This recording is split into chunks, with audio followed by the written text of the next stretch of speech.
want to share a story with you, and this is actually an article that I wrote over the weekend called All Wars Are Bankers' Wars. And I went in, I did a lot of research. It's posted to the front page of whatreallyhappened.com. I understand it's already gone viral. It's being reposted around the web. But I wanted to basically tell it to you here on the radio show. And it's a very long story. We're probably going to take the rest of the hour to do it. But it's something that you need to understand, that all of these wars and assassinations that we're told are crazed lone nut assassins or weapons of mass destruction or bringing democracy, all of them track back to the private central bankers as the initiating event. And the more you study this, the more you will realize all the wars are wars for the bankers, for the private central bankers. And I know a lot of people are going to have difficulty comprehending this, just how many of these wars we have fought as a nation were fought for no other purpose than to force private central banks onto nations that did not want them. So we're going to have a few examples so you understand why at this particular time in history the United States government is mired in so many wars against so many foreign nations. And there's plenty of precedents for this. Now, going back to the beginning, the United States fought the American Revolution primarily over King George III's Currency Act, which forced the colonists to abandon their own government-issued currencies and conduct business only using printed banknotes borrowed at interest from the Bank of England. If you go back to the writings of Ben Franklin, direct quote, the refusal of King George III to allow the colonies to operate an honest money system which freed the ordinary man from the clutches of the money manipulators was probably the prime cause of the revolution. That's Ben Franklin. Now, our public schools don't teach that because you're not supposed to know that the bankers were really behind the American Revolution. After the Revolution, the United States adopted a revolutionary, radically different economic system in which the government issued its own value-based currency so that private banks couldn't skim the wealth of the people through interest-bearing banknotes. So the American Revolution was fought primarily to free the American people from King George III's Currency Act, which ordered them to conduct all business using printed banknotes borrowed at interest from the Bank of England. So the Bank of England was just, raking in wealth from the labor of the American people in exchange for ink and paper. And that fueled the anger that led to the American Revolution. Your public schools don't spend a lot of time on that, but that was really what it was all about. So the revolution was over, the United States was born, but the private bankers are nothing if not dedicated to their schemes to acquire other people's wealth, and they knew full well how easy it is to corrupt a nation's leaders. Now, just 1 year after Mayor Amschel Rothschild had uttered his infamous, "Let me issue and control the nation's money, and I care not who makes the laws," private bankers succeeded in setting up a new private central bank called the First Bank of the United States, largely through the efforts of the Rothschilds' chief supporter in the United States, Alexander Hamilton. Now, this First Bank of the United States was founded in 1791, and by the end of its 20-year charter, the First Bank of the United States had almost ruined the nation's economy while enriching the bank's owners. As a result, Congress refused to renew the charter and signaled their intention to go back to a state-issued, value-based currency on which the people paid no interest at all to any banker. This resulted in a threat from Nathan Mayer Rothschild against the U.S. government. Quote, "Either the application for renewal of the charter is granted, or the United States will find itself involved in a most disastrous war." End quote. Congress still refused to renew the charter for the First Bank of the United States, whereupon Nathan Mayer Rothschild railed, quote, "Teach those impudent Americans a lesson. Bring them back to colonial status." End quote. Financed by the Rothschild-controlled Bank of England, Britain then launched the War of 1812 to recolonize the United States and force them back into the slavery of the Bank of England's banknotes, or to plunge the United States into so much debt they would be forced to accept a new private central bank. And the plan worked. Even though the United States won the War of 1812, Congress was forced to grant a new charter for yet another private bank, issuing the public currency as loans at interest, the Second Bank of the United States. Once again, private bankers were in control of the nation's money supply and cared not who made the laws or how many British or American soldiers had to die for it. So once again, the nation was plunged into debt, unemployment, poverty by the predations of the private central bank, and in 1832, Andrew Jackson successfully campaigned for his second term as president under the slogan, "Jackson and no bank." True to his word, Jackson succeeded in blocking the renewal of the charter for the Second Bank of the United States of America. And this was where that famous quote came from Andrew Jackson. Quote, "Gentlemen, I too have been a close observer of the doings of the Bank of the United States. I have had men watching you for a long time, and I am convinced that you've used the funds of the banks to speculate in the breadstuffs of the country. When you won, you divided the profits amongst you, and when you lost, you charged it to the bank. You tell me that if I take the deposits from the bank and annul the charter, I shall ruin 10,000 families. That may be true, gentlemen, but that is your sin. Should I let you go on, you will ruin 50,000 families, and that would be my sin. You are a den of vipers and thieves. I've determined to rout you out, and by the eternal God, I will rout you out. End quote. Andrew Jackson. Shortly after the charter for the Second Bank of the United States expired, there was an assassination attempt on Andrew Jackson, and it failed when both pistols used by the assassin, Richard Lawrence, failed to fire. Later on, Lawrence explained the motive for the assassination by saying that with President Jackson dead, money would be more plenty. So it was an assassination motivated by the interests of the bankers. Now, our public school system is as subservient to the bankers' wishes to keep certain history from you, just as the corporate media is subservient to Monsanto's wishes to keep the dangers of GMOs from you, and the global warming cult's wishes to conceal from you the fact that Earth has actually been cooling for the last 16 years. So it should probably be no surprise that the financial dimension of the Civil War are not well known to the average American. It's portrayed in our history books and our popular media as an internal dispute over slavery, but in fact it was a war with global implications. When the Confederacy seceded from the United States, the bankers once again saw the opportunity for a rich harvest of debt and offered to fund Lincoln's efforts to bring the South back into the Union at 30% interest. Lincoln remarked that he would not free the black man by enslaving the white man to the bankers, and using his authority as president, issued a new government currency, the greenback. This was a direct threat to the wealth and power of the central bankers, who quickly responded. This is a quote from the London Times following Lincoln's issuance of the greenbacks. Quote, "If this mischievous financial policy, which has its origin in North America, shall become indurated down to a fixture, then that government will furnish its own money without cost. It will pay off debts and be without debt. It will have all the money necessary to carry on its commerce. It will become prosperous without precedent in the history of the world. The brains and wealth of all countries will go to North America. That country must be destroyed, or it will destroy every monarchy on the globe."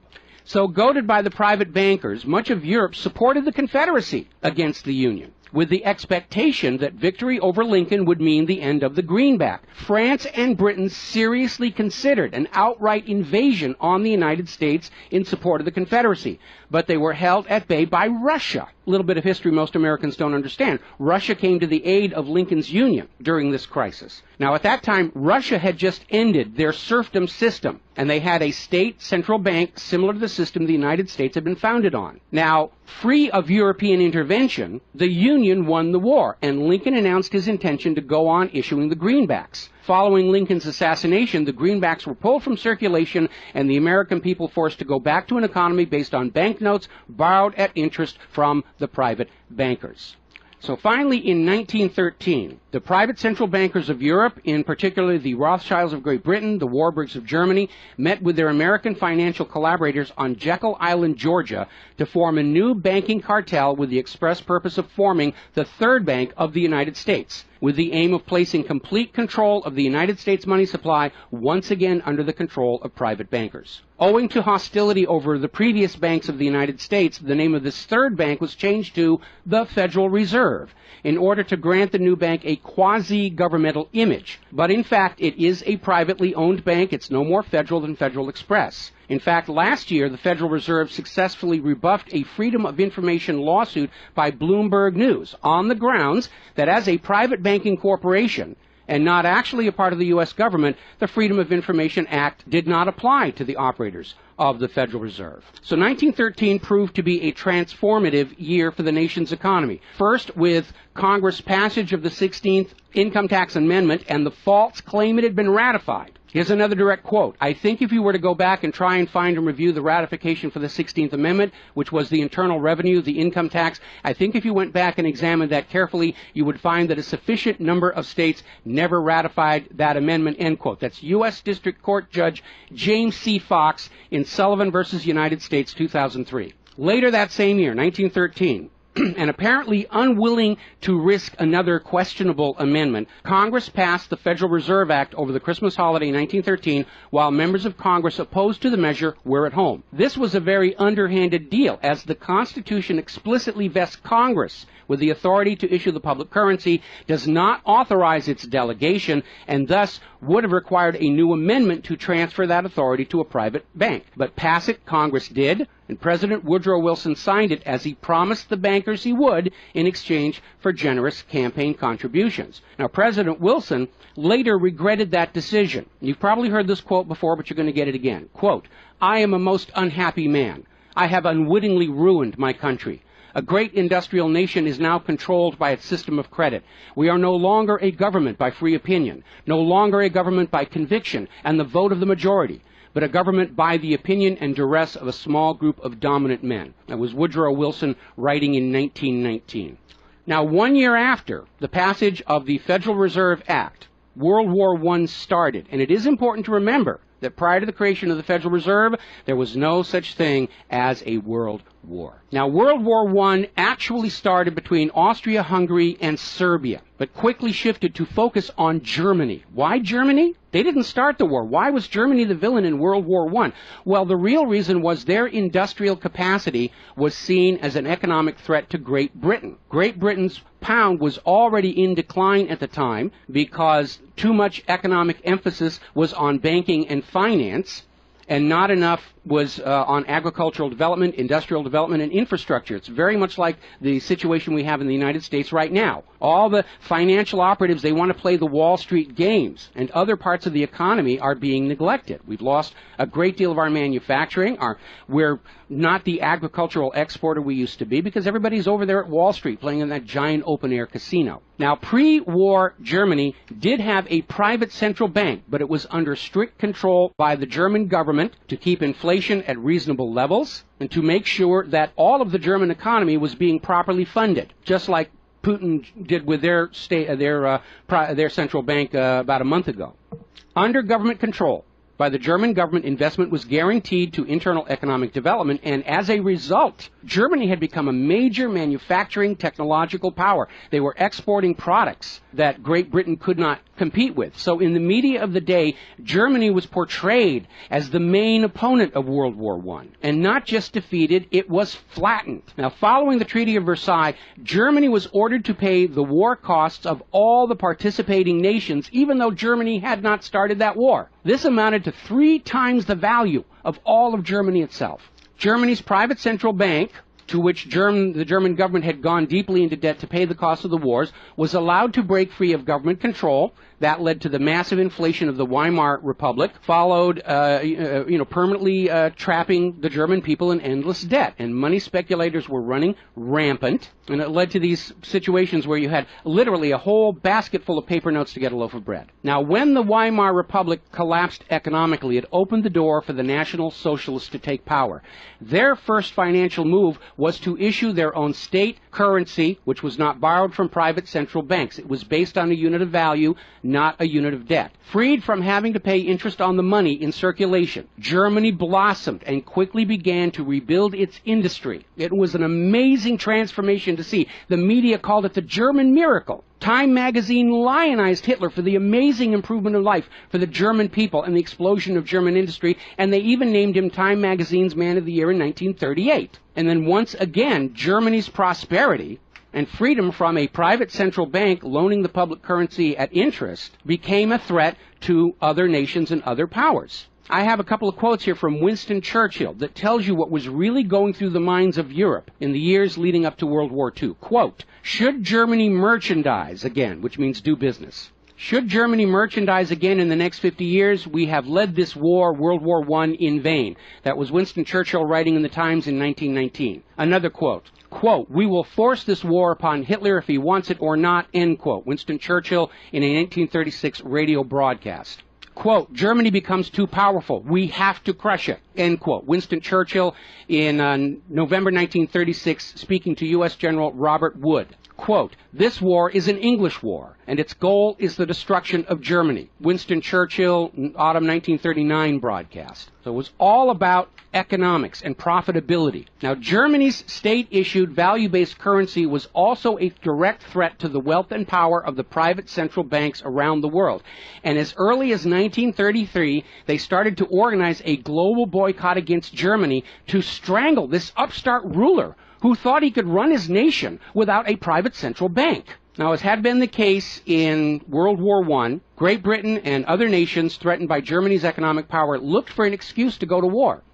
And as public anger in Germany grew over the boycott, Hitler foolishly gave them that excuse. Years later, in a spirit of candor, the real reasons for the war were made clear. Quote, "The war wasn't only about abolishing fascism, but to conquer sales markets. We could have, if we had intended so, prevented this war from breaking out without doing one shot, but we didn't want to." End quote. Winston Churchill to Harry Truman, March 1946. One more quote here. Quote, "Germany's unforgivable crime before World War II was its attempt to loosen its economy out of the world trade system and to build up an independent exchange system from which the world finance couldn't profit anymore. We butchered the wrong pig." End quote. Winston Churchill writing in his book, The Second World War. Now, a little side note, we're going to actually step back in time to the years before World War II. A little bit of history a lot of Americans are still completely unaware of. And it involves a gentleman by the name of Marine Corps Major General Smedley Butler. In 1933, Wall Street bankers and financiers had bankrolled the successful rise to power of Hitler and Mussolini. Brown Brothers Harriman in New York, and they're still there. I saw them when I was there for the 9/11 anniversary. They were financing Hitler right up to the day war was declared with Germany. And these Wall Street financiers decided that a fascist dictatorship in the United States, based on the one Mussolini had in Italy, was going to be far better for their business interests than Roosevelt's New Deal, which threatened massive wealth redistribution to recapitalize the working and middle classes of America. So the Wall Street tycoons recruited General Butler to lead the overthrow of the U.S. government and install a Secretary of General Affairs who would be answerable to Wall Street and not the people, would crush social unrest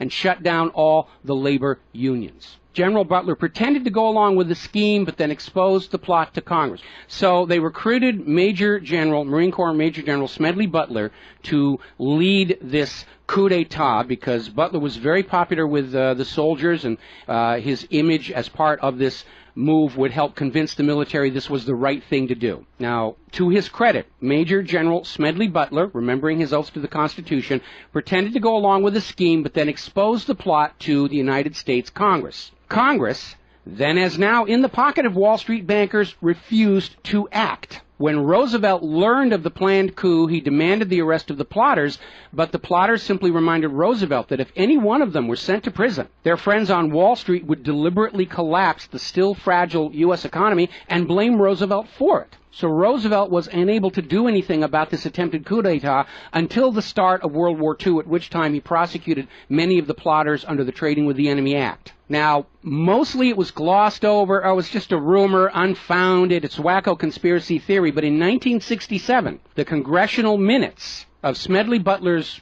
revelation to Congress of the coup were finally released to the public. You ever see this movie, 7 Days in May, Kirk Douglas and Burt Lancaster, about an attempted military takeover of the United States of America? It was based loosely on this story. But of course, in the movie, the bankers being behind the Burt Lancaster character was completely removed from the script here.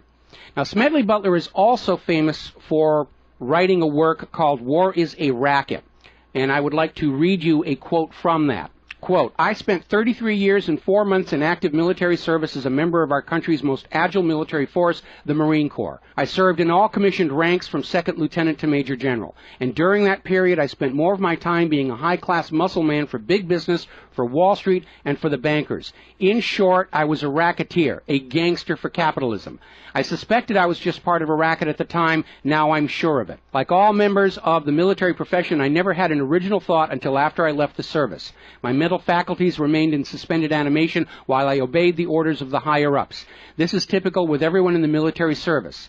Thus, I helped make Mexico and especially Tampico safe for American oil interests in 1914. I helped make Haiti and Cuba a decent place for the national city bank boys to collect revenues in. I helped in the raping of half a dozen Central American republics for the benefit of Wall Street. The record of racketeering is long. I helped purify Nicaragua for the International Banking House of Brown Brothers in 1909 through 1912.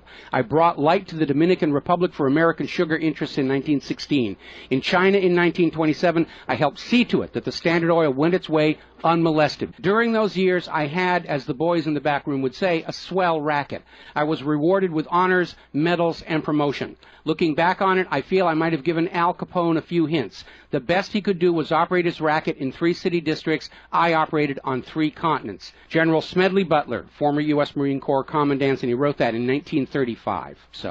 Now moving forward here, as president, John Fitzgerald Kennedy understood the predatory nature of private central banking. He understood why Andrew Jackson fought so hard to end the Second Bank of the United States. So Kennedy wrote and signed Executive Order 11110, which ordered the U.S. Treasury to issue a new public currency called the United States Note. Now, Kennedy's United States notes were not borrowed from the Federal Reserve. They were created by the U.S. government and backed by the silver stockpiles held by the U.S. government. It represented a return to the system of economics the United States had been founded on, and it was perfectly legal for Kennedy to do so under the Constitution. All told, some $4.5 billion went into the public circulation, which eroded interest payments to the Federal Reserve and loosened their control over the nation. 5 months after signing Executive Order 11110, John F. Kennedy was assassinated in Dallas, Texas, and the United States notes pulled from circulation and destroyed. Following Kennedy's assassination, John J. McCloy, president of the Chase Manhattan Bank and president of the World Bank, was named to the Warren Commission. Now, I don't care how good a banker he is, he's not qualified to be investigating a murder, which is what we were told the Warren Commission was all about, to get the truth of the assassination. But we all know that the Warren Commission was there to cover up what was going on, and obviously we can presume safely that John J. McCloy's presence on the Warren Commission was to make sure the American public never got even a hint of the financial dimensions behind the assassination. So, as we enter the 11th year of what I am certain future history will most certainly describe as World War III, we need to examine the financial dimensions behind all these wars. Why are we here? Why are our children being killed and crippled? Is this another war for the profit of the private central bankers? And the answer is yes. Now, toward the end of World War II, when it became obvious that the Allies were going to win and dictate the post-war political environment, the major world economic powers met at Bretton Woods, a luxury resort in New Hampshire, in July of 1944, and they hammered out the Bretton Woods Agreement for international finance. The British pound lost its position as the global trade and reserve currency to the U.S. dollar. There are indications this was part of the price demanded by Roosevelt in exchange for the U.S. entry into the war. Now, absent the economic advantages of being the world's go-to currency, Britain was forced to nationalize their Bank of England in 1946. The Bretton Woods Agreement, ratified in 1945, in addition to making the dollar the global reserve and trade currency, obligated the signatory nations to tie their currencies to the dollar. The nations that ratified Bretton Woods did so on 2 conditions. The first was that the Federal Reserve would refrain from overprinting the dollar, basically as a means to loot real products and produce from other nations in exchange for ink and paper. It basically was an imperial tax imposed by the U.S. economic system on the rest of the world. That assurance of no overprinting was supposedly backed up by the second requirement, which was that the U.S. dollar would always be convertible back to gold by the U.S. government at $35 an ounce. Now, of course, the Federal Reserve, being a private bank and not answerable to the U.S. government, did in fact start overprinting paper dollars, which were sent to other nations around the world, and under Bretton Woods, they had to send back products and produce and raw materials at full value. And much of the perceived American prosperity of the 1950s and 60s was the result of these foreign nations having to send real raw materials, goods, produce, back to the United States in exchange for these little pieces of paper with ink all over them, because they were forced to accept these paper notes as being worth $35 per ounce of gold. Then in 1970, France started looking at this huge pile of printed paper notes sitting in their bank vaults, for which real French product like wine and cheese had been traded, and it notified the United States government that they would exercise their option under Bretton Woods to return all those paper notes for gold at the agreed-upon $35 per ounce exchange rate. The problem was the United States had nowhere near the gold to redeem all those paper notes. So on August 15, 1971, Richard Nixon temporarily, nudge, nudge, wink, wink, say no more, suspended gold convertibility of the U.S. Federal Reserve notes. This Nixon shock, as it was termed at the time, effectively ended Bretton Woods, and many global currencies started to delink from the U.S. dollar. And it created another problem, because the United States had been collateralizing their loans, money borrowed from other governments and foreign investors, with the American nation's gold reserves. And with the awareness that there wasn't enough gold to redeem all the Federal Reserve notes, lenders to the U.S. were starting to wonder, did the U.S. government have enough gold to collateralize their outstanding debts? Foreign nations began to get very nervous about the loans to the United States, and they were understandably reluctant to loan any additional money without some form of collateral. So what Richard Nixon did is he founded the environmental movement with the EPA and its various programs like wilderness zones and roadless areas and heritage rivers, wetlands, and all these other little different programs, which all took vast areas of public lands and made them off limits to the American people, who are technically the owner of all those lands. But Nixon had no concern for the environment, and the real purpose of this land grab, under the guise of the environment, was to pledge those pristine lands and their vast mineral resources as collateral on the outstanding national debt. The multitude of all these different programs was simply to conceal the scale of the land grab and collateralization of the American people's heritage. And it actually today covers almost 25% of the entire nation, is now locked up by these EPA programs and pledged as collateral on government borrowing. Now, with open lands, available lands for collateralization already in short supply, the U.S. government embarked on a new program to shore up sagging international demand for the dollar. The United States approached the world's oil-producing nations, mostly in the Middle East, and offered them a deal. In exchange for only selling their oil for dollars, the United States would guarantee the military safety of those oil-rich nations. The oil-rich nations would agree to spend and invest their U.S. paper dollars inside the United States, particularly in U.S. Treasury bonds, which would be redeemable through future generations of U.S. taxpayers. The concept was labeled the petrodollar. In effect, the United States, no longer able to back the dollar with gold, was now backing it with oil, other people's oil. And that necessity to keep control over those oil nations to prop up the dollar has dominated America's foreign policy in the region ever since. But as America's manufacturing and agriculture has declined, the oil-producing nations faced a dilemma. Like France, they've got piles and piles of these paper notes and treasury bonds piling up in their vaults, and there really wasn't all that much except real estate they wanted to buy from the United States of America. Europe's cars and aircraft were superior and less costly.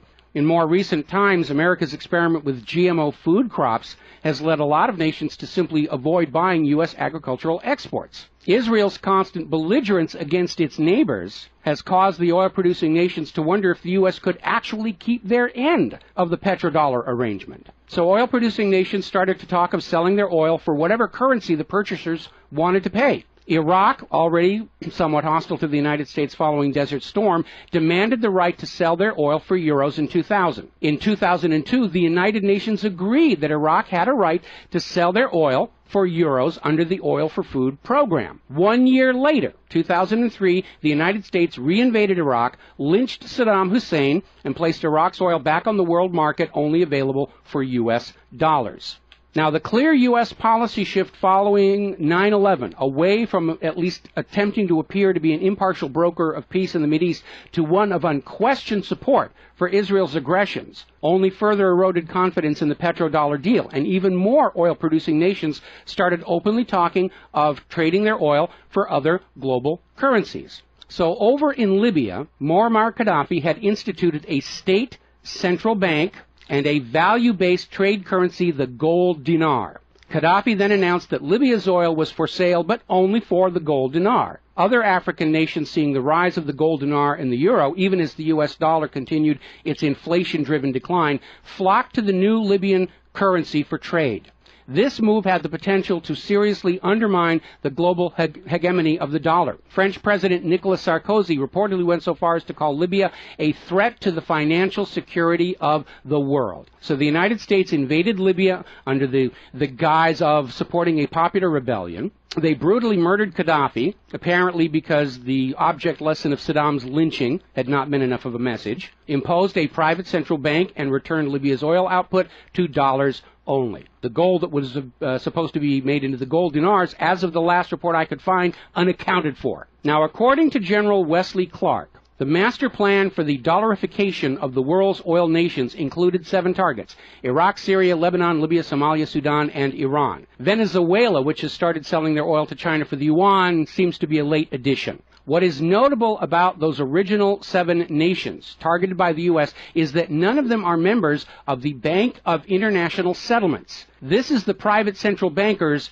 private central bank located in Switzerland. That meant that those 7 targeted nations were deciding for themselves how to run their nation's economies rather than submitting to the international private central bankers. Now, of course, the bankers' gun sights are on Iran, which dares to have a government central bank and sell their oil for whatever currency they choose. The war agenda for Iran is, as always, to force Iran's oil to be sold only for dollars and to force them to accept a privately owned central bank. Now, you have been raised by a public school system and a media that constantly assures you that the reasons for all these wars and assassinations are many and varied. We're bringing democracy to the conquered lands. We hear that a lot. When actually the U.S. hasn't. The usual result of a U.S. overthrow is the imposition of a pro-business, pro-Wall Street, pro-U.S. dictatorship. Good example, the 1953 CIA overthrow of Iran's democratically elected government of Mohammad Mossadegh and the imposition of the Shah. Or the 1973 CIA overthrow of Chile's elected government of President Salvador Allende and the imposition of the dictator Augusto Pinochet. Another one of the excuses we'll get is we have to save the people from a cruel oppressor. That's the one they're using in Syria right now. Revenge for 9/11. That was a big one going into Iraq. And then later on, President Bush was caught on video saying, no, Iraq had nothing to do with 9/11. And behind all of them, that tired, worn-out, catch-all excuse for invasion, weapons of mass destruction. Assassinations are always passed off as crazed lone nuts to obscure the real agenda. And the real agenda of the bankers is very simple. It is enslavement of the people by creation of a false sense of obligation. Now, that obligation is false because the private central banking system by design creates more debt than money with which to pay the debt. There is no way out the way it's set up. It's impossible to escape as long as you're playing by their rules. And you need to understand, private central banking is not science. It is a religion. It's a set of arbitrary rules created to benefit the priesthood, meaning the bankers, and it is supported only because people believe this is the way it's supposed to be.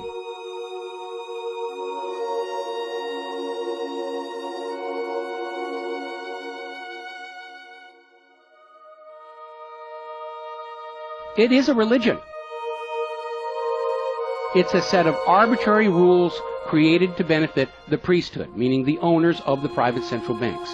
The fraud persists with often lethal results only because the people are brainwashed into believing that this is the way life is supposed to be, and no alternative exists or should even be dreamt of.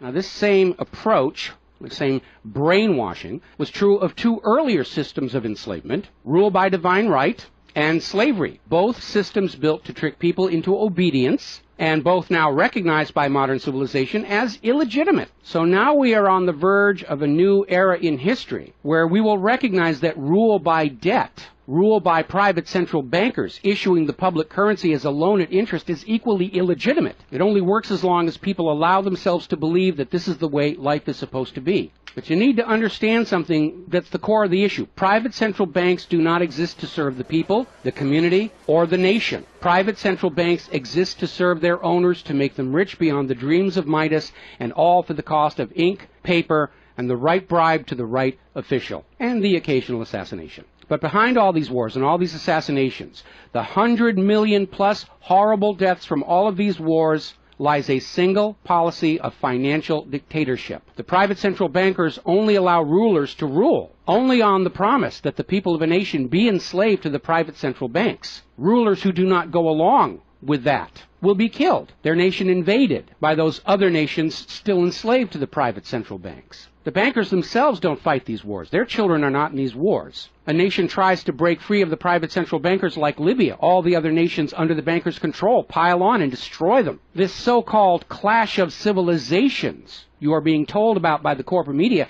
it's really a war between banking systems, with the private central bankers forcing themselves onto the rest of the world, no matter how many millions must die for it. The constant hate-mongering against Muslims you see in the corporate media lies in a simple fact. Like the ancient Christians, prior to the Knights Templars, Muslims forbid usury or the lending of money at interest because they saw in ancient times, like Rome, how these banking practices could destroy an entire society. And that is the reason our government media insists that Muslims have to be hated and killed and converted. They refuse to submit to currencies loaned at interest. They refuse to be debt slaves. That makes them a threat to the natural order of the world, the new world order of global fascist dictatorship. So, off to war your children must go to spill their blood for the money junkies' gold. We barely survived the last 2 world wars. Now we're going into the third one in the nuclear bioweapon age. That is very dangerous. We have to ask ourselves, are the private central bankers willing to risk incinerating the whole planet to feed their greed? Apparently so. You as parents, as siblings, as spouses, need to ask yourself, do you really want to see your loved ones in uniform, killed and crippled, all for a bank balance sheet? But the whole point of this article, the whole point of what I'm sharing with you today, and this is all history, you can go out and hunt it down for yourself. Behind all the flag waving, behind all the propaganda, behind the crazed lone nut assassins, weapons of mass destruction, all of the modern wars this nation have fought are wars by and for the private bankers, fought and bled for by third parties unaware of the true reason they're expected to gracefully accept being killed and crippled for. And the process is quite simple. We've explained it before on this show. As soon as the private central bank issues its currency as a loan at interest, the public is forced deeper and deeper into debt. When the people are reluctant to borrow anymore, that's when the Keynesian economists demand the government borrow more to keep the pyramid scheme working. When both the people and the government refuse to borrow anymore, that is when the large wars get started, to plunge everyone even deeper to debt to pay for the war, and then after the war to borrow even more to rebuild. And when these horrible wars are over, the ordinary people have basically what they had before the war, except their graveyards are a lot larger, and everyone is in debt to the private bankers for the next century. That is why Brown Brothers Harriman in New York was funding the rise of Adolf Hitler, because war is the bankers' richest harvest. We all need to recognize this is what all these wars have been about. Private central banking, enlarging their domain, imposing their will on nations that do not want it, imposing their system on the rulers of nations who do not want it. Bribery, blackmail, assassination, they will do anything to maintain their stranglehold on the productivity of the world's people. And as long as private central banks are allowed to exist, inevitably, as the night follows the day, there will be poverty, hopelessness, millions of deaths in endless world wars until the earth itself is sacrificed in flames to Mammon. The path to true world peace lies in the abolishment of all private central banking everywhere, and a return to the state-issued, value-based currencies that allow nations and people to become prosperous through their own labor and development and efforts. Now, I mentioned the Knights Templars. Prior to the Knights Templars, Christianity, like Islam, forbade usury because Christianity, much of Orthodox Christianity, came out of Rome, and they had seen firsthand what debt-based economies do, even to the Roman Empire. They'd seen it firsthand. So they had a ban on usury. And the Knights Templars were able to basically either bribe or blackmail the Pope to get a special dispensation that allowed them to rent money, is what they called it. They didn't call it usury, they called it renting money. A lot of modern predatory banking practices were pioneered by the Knights Templars. and they plunged Europe into hopelessly unpayable debt until finally French King Philip IV, otherwise known as Philip the Fair, did the only solution he could do, because he understood as long as you believed in the rules of the bankers, as long as you played by the rules they created to serve themselves, you are hopelessly trapped. And so Philip thought outside the box, and I know he's demonized for it, but in looking at the history of the Templars, it was his last resort. He sent messages to all of the regions in France, secret orders on the same time, in the same moment, on the same day. All of the Templars were arrested, and their commanderies, which is what they called their banks, were broken into, looking for looted wealth. They didn't find a lot of it. It was a paper empire, just like the Federal Reserve is. It's all based on paper. There's nothing of any real value there. It's all paper notes. And he sent the Templars to prison and execution, except for Scotland and Portugal, where the Pope and King Philip IV really didn't have a lot of control. I think that the governments of the world, looking at the situation, looking how close we are to seeing this current world conflict emerge into a full-blown global thermonuclear war, that maybe they need to start thinking about the wisdom of King Philip the Fair and say it's time to simply grab all these private central bankers all at the same time so they can't simply skedaddle from one nation to another and come back and try the same thing again, as they will inevitably do, because these people are addicts. They're hopelessly addicted to other people's money. That's why we call them money junkies. When we see somebody who's addicted to cocaine or methamphetamine or heroin, and we can easily see how they're destroying their home and community around them. Now we need to look at these money addicts and look at how they're destroying the entire world around them. And it's time for an intervention. It's time for us to become private central banking heretics, to stop believing that this is the way life is supposed to be, because it isn't. It isn't even the way the United States was actually started. And they're trying as hard. Look at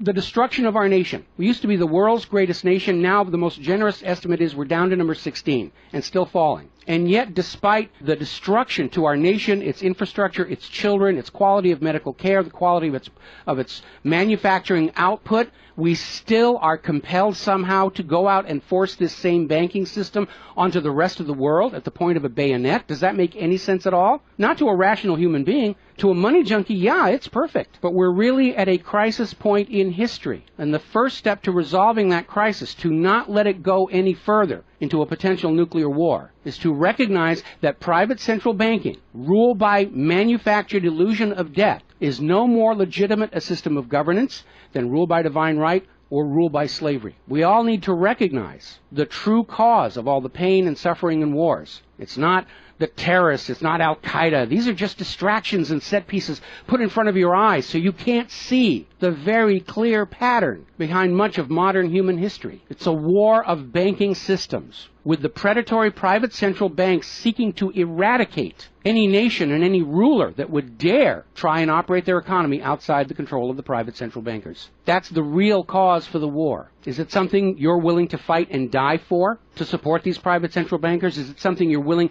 to let your sons and daughters and brothers and sisters be blown to bloody bits for, so the money junkies can have their latest fix, just a little tiny bit more gold or a little larger number on the bottom of that brokerage statement, so they can have today's thrill, their fix of money that is bought with the blood of your children? I don't think so. But the time has come to point out what really is the cause of all causes behind all the wars and suffering that our planet is having to endure and our people are having to endure. The common enemy of all humankind are private central banks issuing the public currency as a loan at interest. And as history will show, they will do anything, up to and including global wars, to keep their lock on yours and your children's future economic well-being and productivity. We're not a free society. Media will tell us that we're free, but we're not free. We are slaves. Our slave chains are made of paper, and that paper is the Federal Reserve note. Too few of our leaders have tried to stand up to